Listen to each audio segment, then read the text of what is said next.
Hey everybody, it's Chugga Conroy. Welcome back to more Kirby's Epic Yarn. In the last episode, we took down King Dedede, not at Castle Dedede, but on top of an adorable snowman's head.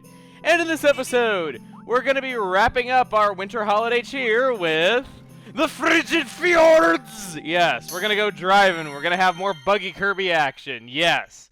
So, we haven't seen Buggy Kirby in quite a while, actually. It's been a little while since we've actually seen this form, and it was so nice I had to say it twice. But I wanted to actually point something out. A lot of people have been asking, what happens if you go to the level without Buggy Kirby? Well, you kind of just hit a wall, and there's really just nothing to do. He doesn't let you progress until you grab it. So, for those of you that have been wondering on these form-specific levels, if you just don't pick up the form they want you to do the level with, that's what happens.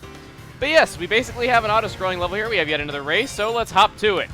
Now, I find this to be one of the more challenging levels if you're going for 100%. This, along with Boom Boatyard, are the ones that stick out in my mind as being somewhat challenging. So, don't be surprised if you miss a couple of collectibles or that you need to do it again to get the gold rank. Well, actually, I don't know if I'd really say this one's tough to get gold rank on, but I do find this one to be kind of tough to get all the collectibles on. Right there we have a penguin chest.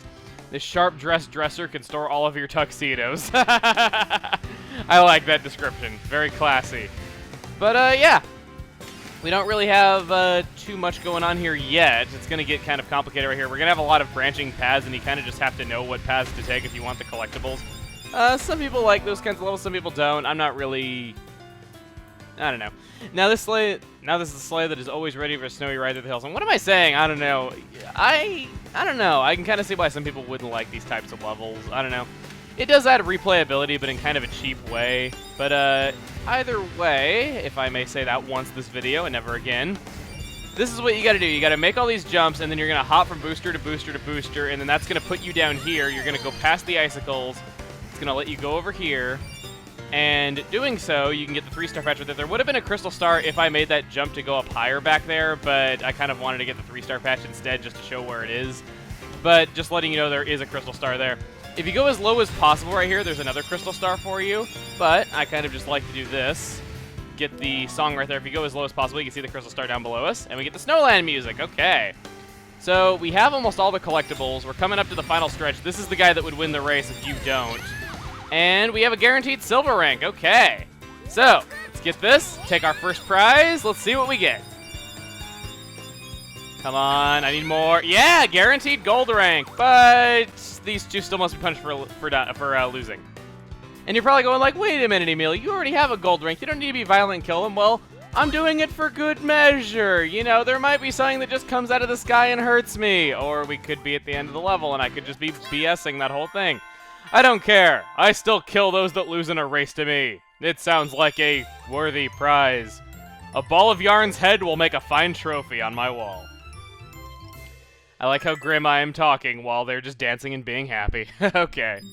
So, admittedly, I will say something kind of random, I guess, while Prince Fluff was on screen there. I kind of wish that you could choose to play Prince Fluff in one-player mode and you weren't forced to play Kirby all the time, because I kind of like Prince Fluff's character a bit more. I like how he's got a bit more spunk than Kirby and how he's...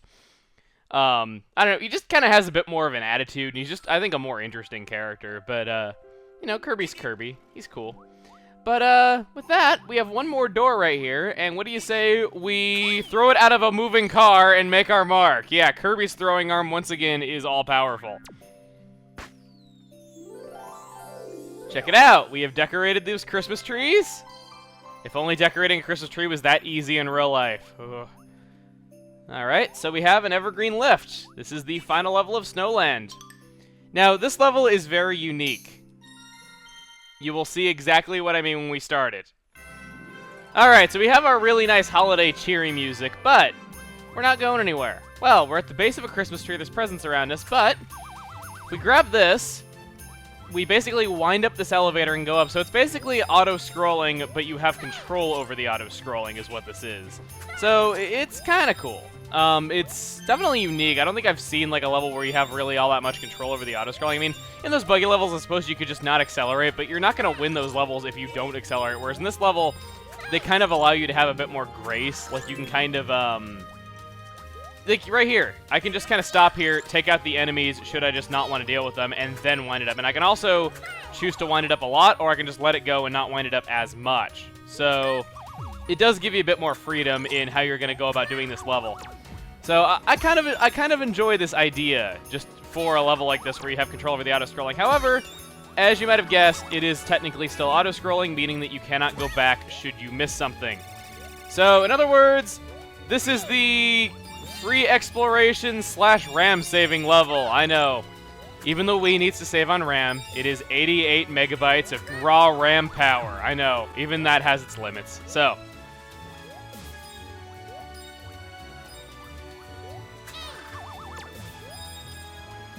let's get rid of these Don-Dons. I kind of don't want to have to deal with them. And honestly, I don't know if any of you guys remember this show, but like, whenever I say Don-Don, it reminds me of that show that was like on Kids WB. It was called Cubics. Remember that? I remember thinking that show like had really like, it was about robots, and I remember thinking it had like really cool like character designs, but like it was kind of ruined by just like how cheesy the show was. I remember just thinking that, like, God, the show would be so cool if it just wasn't so cheesy, though. But then again, maybe some people do like the cheesiness of Cubics. I don't know. I've never met, like, another fan of it aside from, like, one friend I had when I was a kid. But, I don't know. Maybe some of you remember that show, maybe you don't. But whenever I say Don-Don, it always reminds me of a character on that show who had the same name. It wasn't spelled the same, though. But, anyway, we have a holiday tree right there. God, can I get more random on the things I'm going to talk about in a Christmas level? So we're going to go over here. We got a Uniclot right here. First time we've seen a Uniclot in quite a while! That's what I get for bringing up 90s cartoons. Well, actually, no. Why should I get punished for that? Those are good things to bring up. Well, maybe not in this case, but hey. These right here, these new enemies. They are a bit annoying. You cannot whip them. You need to hit them with another enemy should you want to kill them. And on top of that, they freeze you. Yeah, kind of irritating. You also have these Waddle Dees that throw the snowballs. I believe that they can also technically crush those enemies should they be in the way of them.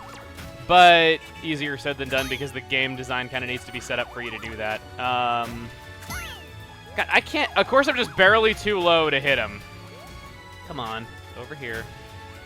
Let's see if I can show that off, actually. Let's go ahead and beat one of these. There we go. Not bad.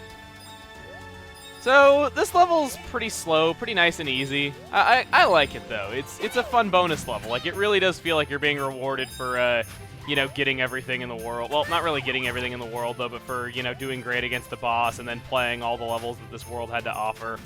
You know, it just... That's kind of how it feels to me. I like this level quite a bit. It's always kind of stuck out to me as kind of a more memorable level, which says a lot because I recall, like, playthroughs where I went without seeing this level, and yet I still remembered it. And it was kind of one of those levels where you don't remember, like... I guess it's kind of silly to say you don't remember exactly where it is, though, but it's just one of those levels where when you don't play it, you kind of think about it like, hey, where was that Christmas tree theme level? That was really nice. I don't know. It's always stuck out to me like that. So, let's go up here, get the 5 stars, and... Oh, God. Okay. Uniclot, come here. No, not... Come here with your spike. Just come here. Okay, there. Come here. No, don't freeze me. I need to recollect my crystal stars. I'm down past the silver. Wait a minute. Can I actually do this? Yes, I can. Okay, you can defeat those enemies. You have to ground pound on them. Okay, so I didn't know that. I think this might be the only level those appear in, so learn something new every day. I never actually fought those enemies enough throughout the course of the game to really know what they did. Okay, I'm getting my rank back up. I need to get my gold rank. I really need it. Oh, God. Oh, God. Oh, God. Oh, God. Oh, God. Yes! Okay, barely got the music for... Quilty Court! I got the music for a Quilty Court! I am so happy that I got the Quilty Court music! Okay, it needs to be said. But check this out. That star that was on top of our elevator that whole time, guess what? This whole level, plot twist, was us putting the star on top of the Christmas tree. Again, if decorating a tree was this fun, I would love doing it so much more. Oh, Kirby's Epic Yarn, how you make simple, menial tasks seem so much fun. And we have a nice holiday wreath there at the end, as we get our 5 stars. Alright, I continue my streak of only missing, well, not really my streak though, but I continue my run of only missing 1 gold rank in the whole game. Not bad. Alright. I also didn't need to replay either of these levels. I was kind of worried that I was going to need to replay the Frigid Fjords, you know, and get more collectibles there, but luckily I didn't. So, we have over 100,000 beads now. Yeah! We're rolling in it, to say the least. But, anyway, this has turned out to be just over 10 minutes, which honestly I think is a fine length for videos, but how about we head back to the Quilty Square and we see what's up there. And you might have also noticed that the next world comes full circle back around to Grassland. Could we be at the end of the game? I don't know. It's only like the 16th episode. That'd be kind of weak if it was already. Okay, no, we're not really that close to the end. We still have quite a few levels to go. But, yes, back here in Quilty Court, or Quilty Square, I should say, we still don't know what this does. Maybe we'll find out soon. Ooh, I guess while we're here, you know what? I know this doesn't really contribute much to the video, but what do you say we actually see how we're doing the completion? We've met 80% of the cast. Let's see, we have... You know what? I forgot to bring up the name of that enemy that has, like, that blue cannon on it. Let's look up what it actually is. Come on, let's see. Friezo. Okay, so it's very similar to Shotzo, the cannon enemy that's just in general Kirby games. Okay. Wow. We're 77% of the way through the game's story. We have 69% of the music, 72% of the medals. I'm just so mad that I had that one silver rank. I got gold in every other level so far. Ah, well. Anyway, so, what do you say we end this video on decorating Kirby's apartment a bit more? How about we, you know what? Let's go to the furniture store. Let's see what they got for us. We have 100,000 beads to spend. Let's see if we can get anything cool. A helicopter? For only 1,200 beads? You bet I'll buy a freaking helicopter. Who wouldn't buy a helicopter for 1,200 sewing beads? I just noticed, actually, that normal chair that you get as a starting item is counted as a furniture shop item. I don't know, maybe it was planned to be given out there, or they just didn't really have anywhere else to put it, but I just noticed that. Alright, I think I've decorated my apartment in a way that is very me. See, it's a Scarfy on the target of my dartboard, and he's also being tortured by fire underneath him, whilst being scared by the face of the haunted manor. And then, to make matters worse for him, there's a helicopter right next to him that's about to fire at him, being in the center of the dartboard. So yes, that is I hate for Scarfies! And lucky for you guys, we're going to be fighting more Scarfies in the next episode. So next time on Kirby's Epic Yarn, it will be the end of me. And hopefully not the end for my batteries, as you can see on the corner right there. See you guys then.